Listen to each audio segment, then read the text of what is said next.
Hey, this is Eternal King here, bringing you another LOR video today. So right now the Worlds competition is on in Standard. There's really not much of interest to cover there. I could talk about how some of the top decks have proceeded to kind of drop to 52%.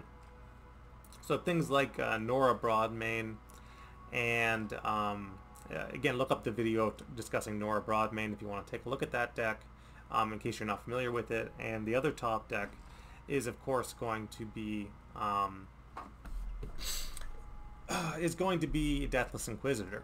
So Deathless Inquisitor I've also covered in a full video. So here's Deathless Inquisitor, and of course also what Nora Broadmane looks like, where you have the one of a Elder Dragon. So both of these decks have kind of dropped to 52%. They were the top meta decks, and what that means is that Standard is exceptionally balanced for the most part, almost to the point of it being boring, because there's very little to discuss. You know, you can run Nora Broadmane, you can run, you can run Nora Broadmane, you can run Deathless Inquisitor, you can run sort of Elder Dragon Elites, you know, or any of the other sort of top meta decks in Standard right now. And most rotations in the World's competition will include at least one of these decks. Most likely they'll run one copy of Nora Broadmane, like Majin's doing. They'll run one copy of Deathless Inquisitor, and then they'll have a flex deck in there somewhere. And like every lineup is going to basically look like that. And that's how the tournament's going to play out. So very little ground to cover there, nothing really interesting to talk about. The only question that's, you know, the only real discussion that's left to be had is how are these new cards going to impact Eternal as a format. So Eternal is really interesting because unlike Standard, where everything kind of drops down to 52% and all the top decks essentially cancel each other out and it doesn't really matter, you know, all the rotations look the same and it doesn't really matter what you're playing or what you're running or how you play it.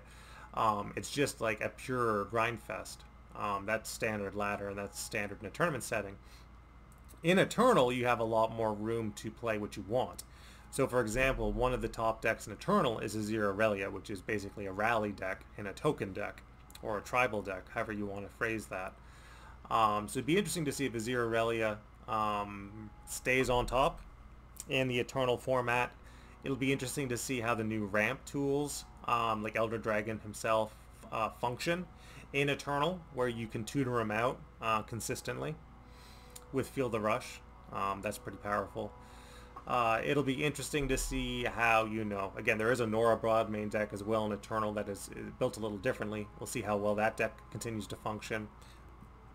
And then there's, you know, a million other lists as well in Eternal, because that's the way Eternal is. You have aggro lists like Ziggs Poppy.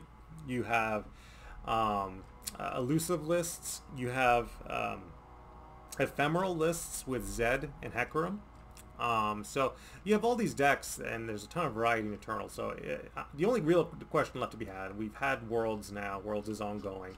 We know everybody's lineup, which is, you know, this deck and that deck, and then a third deck they choose. So we know what Standard looks like. But Eternal, we don't know yet. We have to wait until the end of February, which is honestly way too long for our next Eternal season. We have to wait until then to see, like, how are the top decks in the game going to match up against one another? How will the new cards fit in?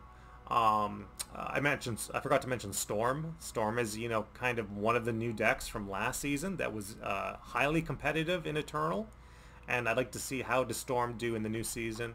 So that's what I mean by, like, all these sort of cool archetypes and high synergy decks. They only exist in Eternal, and it's far more interesting to see how the new cards are going to impact that meta versus how World is going to turn out, which is, you know, always going to be the top deck, the second top deck, and then whatever the third top deck is.